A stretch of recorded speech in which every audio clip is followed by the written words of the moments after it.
Bien-aimés dans le Seigneur, je vous salue avec une très grande joie et par la grâce de Dieu en ce jour.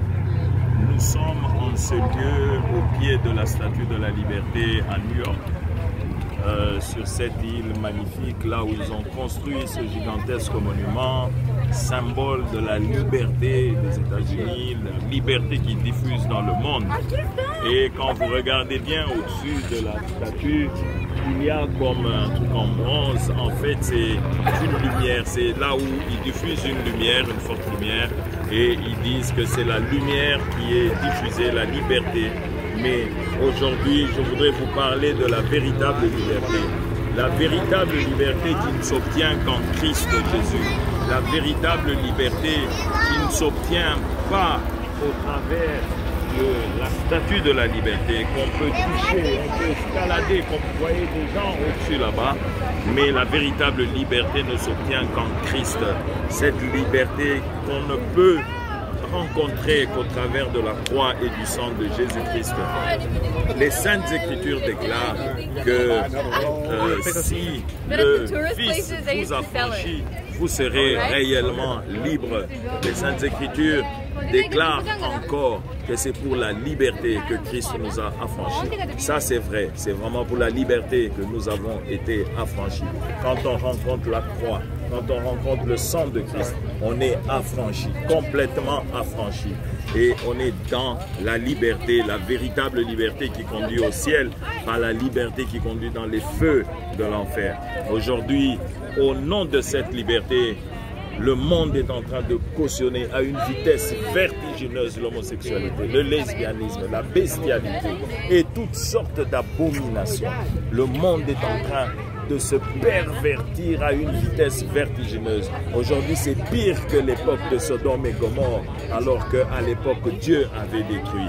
Mais ne vous en faites pas, Jésus-Christ revient bientôt. Et nous, en tant qu'évangélistes, notre rôle, c'est de prêcher la parole de Dieu. C'est d'annoncer l'évangile qui sauve. C'est d'amener les gens à rencontrer la croix et le sang de Jésus-Christ, avec laquelle nous avons été envoyés pour acquérir la véritable liberté en Christ. Cette liberté qui amène la crainte de Dieu. Cette liberté qui nous éloigne de la vie du péché. Cette liberté qui nous amène qui nous éloigne des abominations. Cette liberté qui nous conduit dans la joie, l'allégresse et la paix au ciel. Oh bien-aimés, je vous dis, nous sommes dans la joie en ce jour de faire cette diffusion, de faire cette mise en garde, mise au point. Pourquoi? Parce que le monde est en train d'être perdu. L'Amérique est un modèle, un géant bien construit. Le premier grand pays avec des infrastructures incommensurables. Quand vous regardez tout autour de cette île, vous voyez New York, vous voyez Manhattan, vous voyez New Jersey, vous voyez, c'est extraordinaire, c'est fabuleux. On a fait le tour, c'est fabuleux ce qu'ils ont fait, c'est extraordinaire. Mais toutes ces choses passeront. Tout ceci passera. Tout ceci passera. Avec la liberté qu'ils amènent, ça passera un jour. Mais Christ est notre éternité. Oh bien-aimé, il est important de passer par cette grâce-là, de rencontrer la croix et le sang de Jésus-Christ, qui est le véritable monument de la liberté, le monument éternel de la liberté, la croix de Jésus-Christ. Oh bien-aimé, aujourd'hui, je suis béni de faire cette vidéo. Je suis béni de vous parler de ces choses-là, parce que ça, c'est la vérité. La parole de Dieu, c'est la vérité. Elle est esprit et vie. Et aujourd'hui, c'est la vie qu'on communique, parce que Christ est la vérité. Je vous bénis en ce jour. Je bénis votre week-end.